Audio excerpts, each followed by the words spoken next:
Welcome to this episode of the BLC Podcast, the ministry of Bethlehem Lutheran Church, St. Cloud, Minnesota. On today's episode, Chad has a conversation with a very special guest. Erika Boike will share with us today.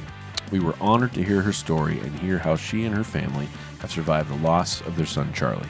What does God's agape love look like when the unthinkable happens? Thanks for listening to this heartfelt episode, and may God be with all of us as we listen and support each other in the good times and the bad. Well, welcome everybody to this episode of the BLC Podcast. We're back with episode 6 here with a very special guest, and I'm not going to say too much about it. I'm working more on the technical side on this episode here, and Chad's going to lead us and guide us here and talk to our special guest today. So, Chad, take it away. Alrighty, Matt. Well, actually, first, let me do a pop quiz for you, Matt, just to see how much you pay attention to what's going on around here. So, you know our theme this program year, do you not? I do. What is that theme? The theme is agape. And when you have to say it like that, agape. And if you want to define agape, kind of love, because that's what the word means in Greek, what would you say is the definition of agape? I would say it's a unconditional, sacrificial, undeserving love. Good job, Matt. You pay attention. Excellent. And so this is our theme this program year, and we've been thinking of different ways of helping our congregation and those who check us out on this podcast to go deeper into this, because I'm just going to name my issue that I have, I guess. And in this, actually, I'm very aware, anytime we come up with something like this, I'm aware of the criticism or the other side of it, well, yes, but. And for me, the yes, but on this one is, yes, God's unconditional love and grace and mercy, that's great. And if we have this theme that, love is greater than politics, love is greater than hate, love is greater than despair and fear and so much more, again, great. Now, how do I do that? I mean, how do I really do that? Because that's just not programmed into me. And I don't know if it is for anybody. And I think we do ourselves a disservice if we think that's just a simple thing that we just wake up one morning and just start doing. And so our guest today is Erika Boike. And Erika, can you just introduce yourself for our group here who don't know you at all? And then we'll talk a little bit about why you're here. Yeah, my name is Erika Boike, and I am originally from the Twin Cities, but I've been in St. Cloud more years than I was in the cities. So I'm a true St. Cloudian now. There you go. Yeah. Nice. I'm married. My husband's name is Jeff. We've been together for 28 years. Bethlehem, this is our place of comfort. This is where we come to worship. We have 3 children that we've grown up that have been raised in this area. Drew is our 23-year-old. Charlie is our 20-year-old, and Lewis is our 17-year-old. So we've been very blessed to establish roots in this community, and those roots have definitely helped us in times of need, times of comfort, times of love, for sure. Absolutely. Yeah. Thank you for introducing yourself. And, your story really is an interesting story. And you have faced every parent's worst nightmare. So Matt has younger kids. I have a senior in high school this year and a sophomore. And so what has happened to you is, I think, our worst fear that we can possibly imagine. And it really gets at this core theme of how do you move forward in love when your world falls apart. Mm-hmm. And again, for people who don't know your story, could you tell Charlie's story? Yeah. So Charlie, as I said, he is our 20-year-old, but he is our heavenly 20-year-old. We sadly lost him on December 10th of 2022 at the age of 17. He was a hockey player here in town and was coming home from his high school hockey game, and he tragically got into an accident about a mile from our house and died upon impact. So yes, we were thrusted into the worst kind of community anybody ever wants to not want to be a part of. Yeah. And it became our new reality. And how do you maneuver through that reality? Nobody wants to have to A parent doesn't want to have to bury their child at any age, but certainly not when they have their whole life in front of them.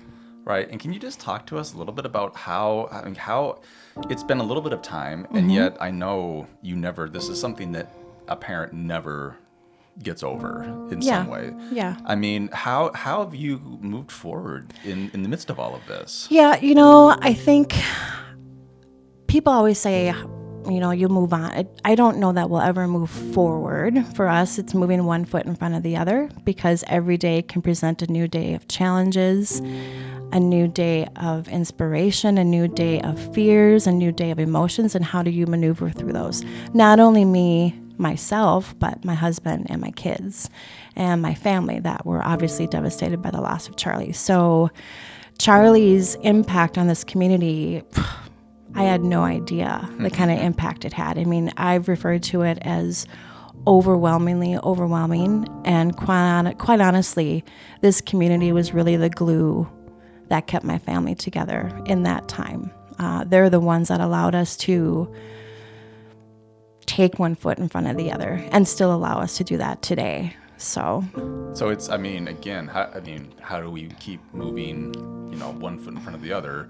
For you, it very much was a community effort. 100%, yeah. And I remember talking to you the day after it happened. You were at our house, and I remember something like this really tests your faith. Yeah. And I remember saying to you that I was so mad at God for taking Charlie away from me, and you kindly reminded me that God didn't take him away, that he was here to help us on this journey. And I read some sort of quote that said, we're all here on earth. We're all in constant schooling, and we're learning how to love. We're learning how to teach. We're learning how to go through experiences. And Charlie was very unique individual. He was very kind. He was very loving. He was very smart, and he was an overachiever. And I think his overachieverness, if you will, allowed him to finish his schooling here early, is what I believe now. So now he's just where we're all called to be or want to be at some point. But it's taken time to understand that. Well, absolutely. And again, I think for me, as I'm listening to you talk about this, like, we live in a world, or at least our culture a little bit, that's very individualistic, that is very much, we get ahead, or we move, in life by ourselves, on our own, through our own efforts, through our own achievements, through no one else's, doing. And for me, like, I can't imagine not having a community. Like, I don't know how you do life in isolation. And again, in the joy, but also just in the absolute tragedies of life, that's what holds us together. And that's how, okay, well, good. And not only though did a community prop you up and walk with you in all of this, which is fantastic, in the midst of all that tragedy, but there's been a lot of work that has come to be a positive blessing to the community, actually. And this is another part of the story that I'm absolutely fascinated by, as you've talked about this. And can you just share a little bit about what has been the outcome of some of your work as you work to continue the memory and the passions of your son?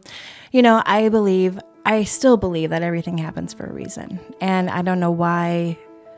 I'll never understand why we've been picked to be on this journey, but what we're working towards accomplishing, I said earlier about we're all in schooling while we're down here. So now I think my role is I'm in school for a different reason. I'm here to help honor my son's memory, help emulate his characteristics of who he was, and to hopefully be a beacon for others so that no matter what they're facing, hopefully it's not the loss of a child, but whatever their darkest moment is, that my story, my family story, can resonate with those individuals on how you can take a life-altering event, no matter what it is, and turn it around into a positive thing.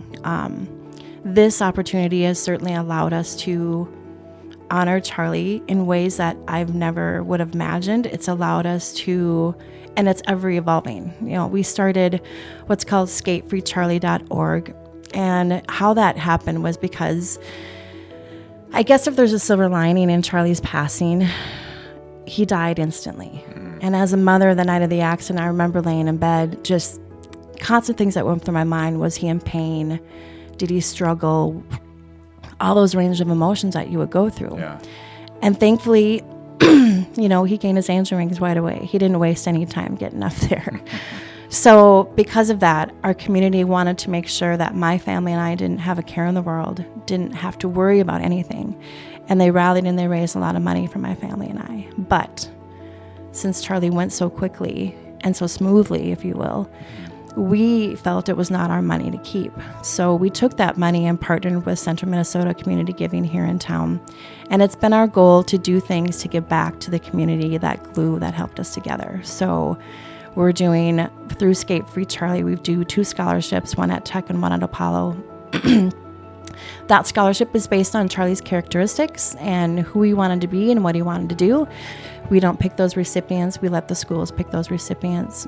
Because of Charlie's love for hockey, we started a high school hockey award for his hockey team, making sure that it's based on a junior in high school. It's voted on by the coaches. We're just the vessels that are supplying these opportunities, but the community is the one that's really having say in these opportunities.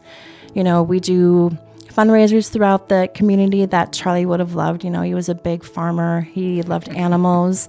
We do a wiener dog race on the ice with hockey teams to raise money for local animal shelters and humane societies.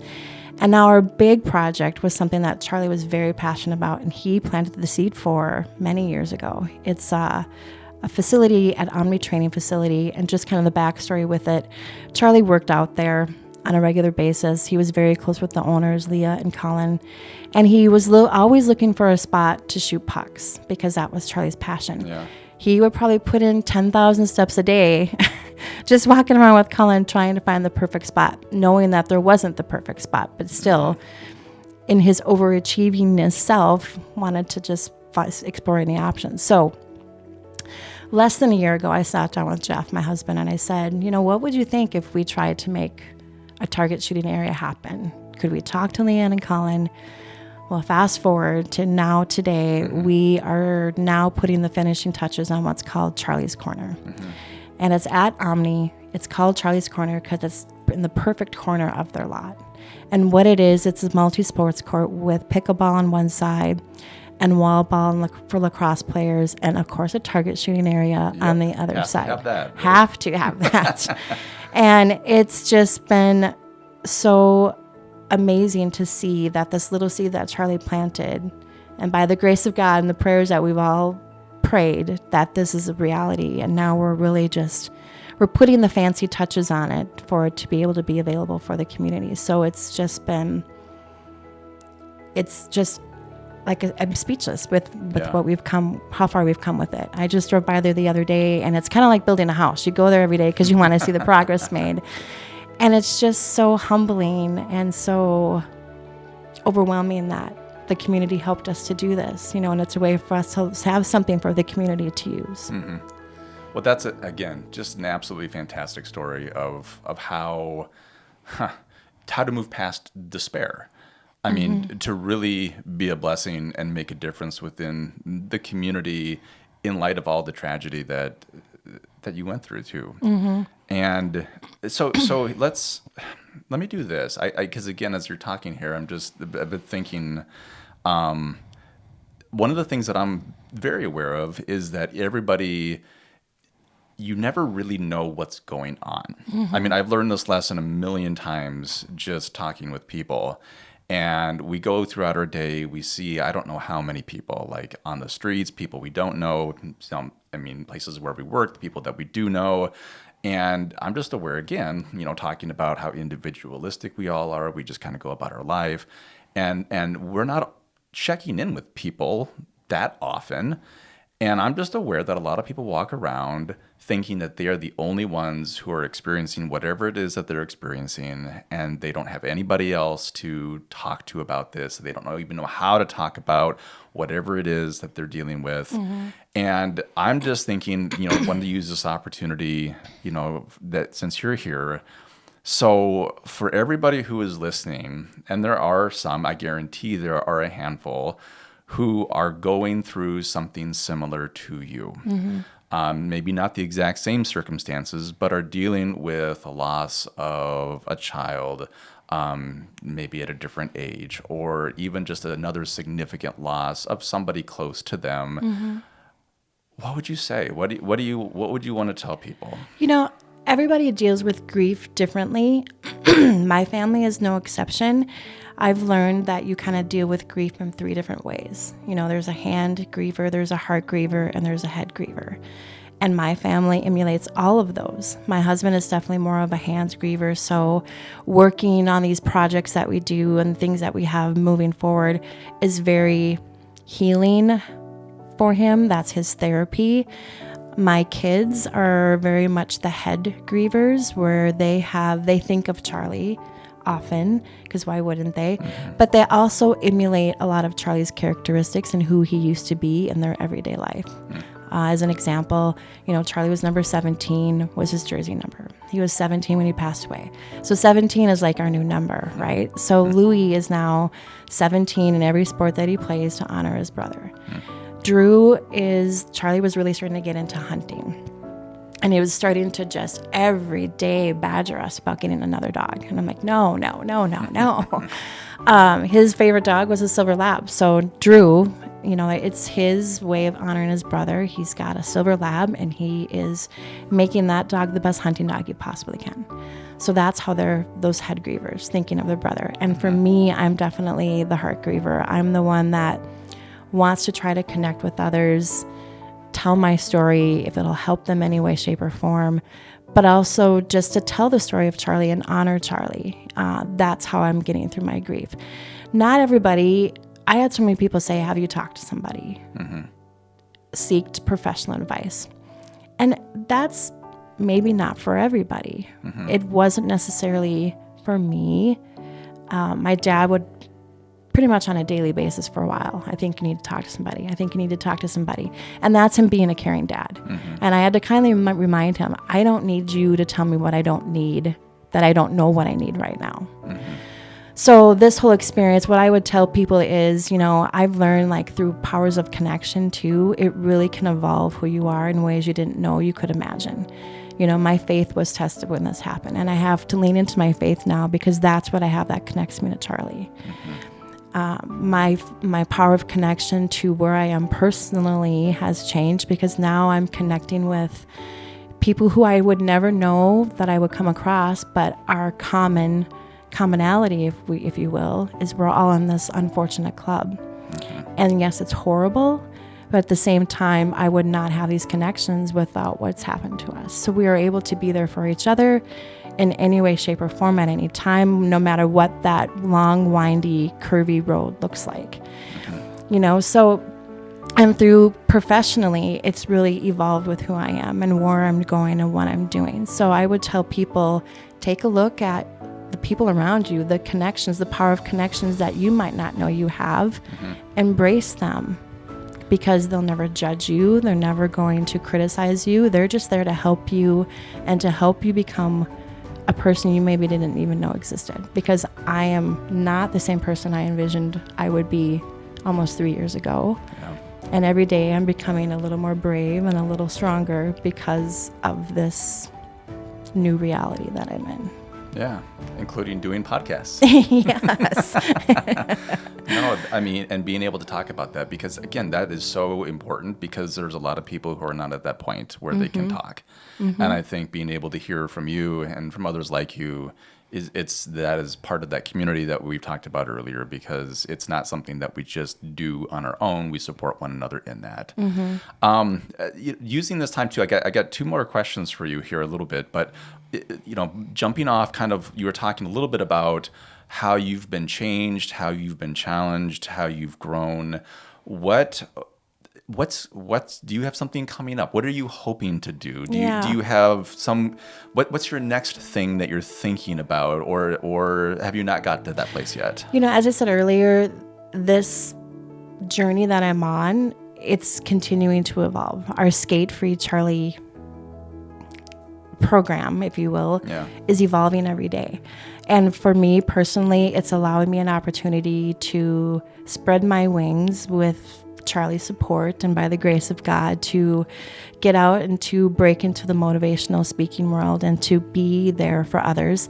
Not necessarily those that are grieving, but again, those that are just facing their darkest time, and hopes that my story, it was my darkest day, and just give them some inspiration on how they can take those opportunities and embrace them and move on. And not move on, but like I said, one foot in front of the other. Yep. It's allowing us to do things for our community and allowing us, like I said, it's evolving every day. It's evolving every day for my kids and what they want to do. It's allowing us to connect with people that we never envisioned.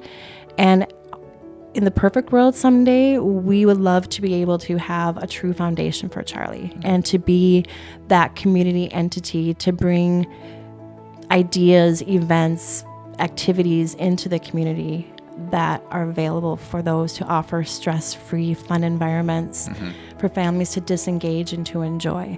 Or for some that's having a hard time, just a place for them to go and just let their hair down. So, it's like I said, it's a ever-evolving opportunity, not opportunity, but reality for us that's constantly changing. Okay. Well, I hope you're able to get into some of those speaking engagements, because I think that would be phenomenal to be able to share the story even in a wider group, just to give hope. And that's the thing, too, that I think... So when you were talking about faith, and you said, of course, your faith would be tested through all of this, and for anybody it would be. In fact, life changes, and we're not the same people no matter what happens to us. Like, something happens to us, and we're not the same people that we were 3, 5, 10 years ago. Right. Our faith changes, it adapts, it grows, it sometimes, shrinks in some ways. But one of the things I think, faith is it's hope. And hope isn't certainty. Certainty is like a very defined, this is how it is, and there's no questioning it. Hope lives a little bit more in the questions. It lives a little bit more in the feeling, in the ambiguity of things, in the sitting still and listening. And when it comes to, Bethlehem's mission, and the way this community wants to support people no matter where they find themselves in life. And again, I'm imagining people listening to this on now a different level. I wanted you to talk to the people who are in the middle of their grief. But now my last question for you has to do with people who are not there but want to support. And one of the things that I've heard over and over from people is that what can I do? Like, I want to be helpful, I want to be supportive, right? But I'm afraid. This is not what they say, but this is kind of the I'm afraid. Or they back away. I don't know what to say. Or I say something. What if I say something that's really stupid? What if I say something that's insulting? And therefore, I'm not even going to say anything. Or maybe because I think, the silence and I'm really nervous, and so I'm going to say something that's actually really unhelpful. Like, how would you, talking about community, talking about this kind of love that is our theme this year, that really moves us into hope. How do we help people walk with hope? Yeah. I have a really close group of friends of mine, and one of my best friends, who was with me actually the night Charlie passed away, she brought me to a counselor here in St. Cloud, because she just wanted me to be aware of the resources that were available to me. And one of her comments was, I don't know how or where to begin to how I can help you. My comment to her was, I don't know how you can either, because every day is different. But at the same time, leaning into your faith and being open to it. I often tell people too, when people ask me, how can I help you? One of the things that was so kind of distracted us from this was telling stories of Charlie. Because I knew Charlie as my kid, right? I knew him and I were so close that we would get into these arguments and my husband would have to be the mediator because we're very similar. And, Charlie and I would get into these arguments and I'd say, I'm your mom and you don't always have to have the last word. And he'd go, no, I don't. Like, well, you just did it again. Yep. Anyway, so with that being said, telling stories of Charlie, I didn't know what he was like in school. Yeah. I didn't know what he was like on the ice. I didn't know what he was like at Omni. So hearing his name and hearing those stories was such a great distraction and provided new memories that I didn't have, and now I have. So I would tell people who maybe are afraid to approach a friend, a family member, a work colleague, that they don't know where to begin. Number one, just ask that person, can I talk about your child or your loved one or whatever the case may be? Because they might not be at that point yet either. Like I said, it's different for everybody. But just hearing those stories and hearing those individual outside traits that you didn't know you have is definitely comfort healing. I would also tell people too, I would have so many people say, watch for signs. And I will tell you, and like I said earlier, my son was an overachiever, and Charlie's signs he's raised the bar for all other angels up there. He really has, and they're unbelievable. But if you are one that is into your faith and sees those signs, don't let anybody tell you they're not signs, because if it's a sign for you, it's a sign for you. And those are things that bring you comfort. So that definitely is something that I embrace every day. And I tell people like I said, it's different for everybody. I have met probably half a dozen women who have lost their children, all different ages. And for me, when Charlie passed, I got a bracelet that said brave on it. And even though we don't feel brave, it takes a brave person to get up every day and live this journey that we're on, even though they don't feel that way. So know that if you don't know how to deal with what you're going on right now, you are brave, and you've been selected as part of this journey because God knows. You hear that saying, God will never give you more than you can't handle, and which may sound weird in this case, but I'm still here. I tell people too, just lean into those connections that you make too. Even if you don't want it right away, it's okay. They're still going to be there for you. So that's just kind of, from my experience, what has been an asset to my family and I. People who just keep showing up, even if they're not quite sure what to do, they're just there. Yeah. And I know, some people, like, you may lose friends only because I think they just don't know what to do or how to relate or what to say.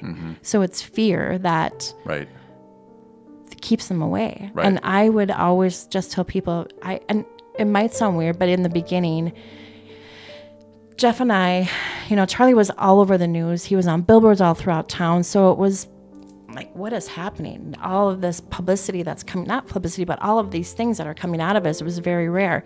So I almost felt like when we were walking around town, like you wanted to kind of hide. But for those that saw us out in the community who were also grieving because of this loss, I think it made them feel like it's okay to be okay too. It's okay to come and say hello to us, because at the end of the day, we don't want anybody to feel like they can't approach us. Right. I think that's really good advice. I mean, because again, I think you're absolutely right. People stay away because they don't know what to say, because they're worried, because they're afraid. And the relationships suffer that way too. And often people are dealing with their own loss in different ways too, which, you've talked about that. Well, wow, that's really good. I mean, it ties really well, I think, into where we're trying to be as a community. I mean, it's where we're always trying to be. But as we focus on this idea of, God's unconditional, positive self, that means positive regard to humanity, to the creation, knowing that we are all in different places, knowing that we don't go into this world, through this world alone. Your story matters, and I'm appreciative that you're able to share this with us today. Yeah, I can't thank you guys enough. And any chance I get to talk about Charlie, I'm going to jump on it because he was a unique kid and had a lot to offer. I have no doubt he's probably talking everybody's ear off up in heaven because that was just Charlie. But I also know now too that after all this happened, I know that that night, everybody that was with myself, was with my husband, was with my other children, they were all there, placed by God for that reason, for that beginning of that new journey for us. And it's ever evolving. Like I said, it can be a long, dark, curvy, windy road, but we have God here to help us through it. We have our community to help us through it, and just lean on each other when we can. And like I said, try to be a beacon for anybody else that just needs a shoulder to cry on, a glass of coffee just to sit there in silence. That's my goal too. I'm happy to help in any way I can with anybody that's struggling with what their next step is. Well, excellent. Would you like us to share anything on when we post our podcast? Just we can put up. Can you remind us one more time of the website and everything like that? So we have a couple of things. It's skatefreecharlie.org is Charlie's website, where you can learn more about who Charlie was, see all of the tributes that Charlie had when he left us, just see the fun things that we're creating in our community.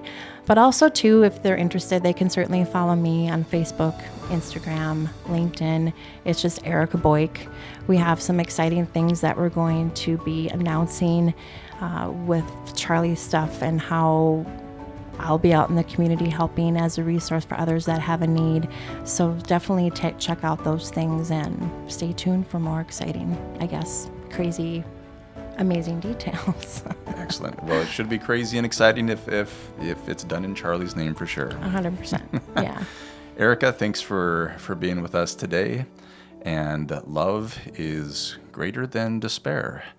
Matt, you want to close us out?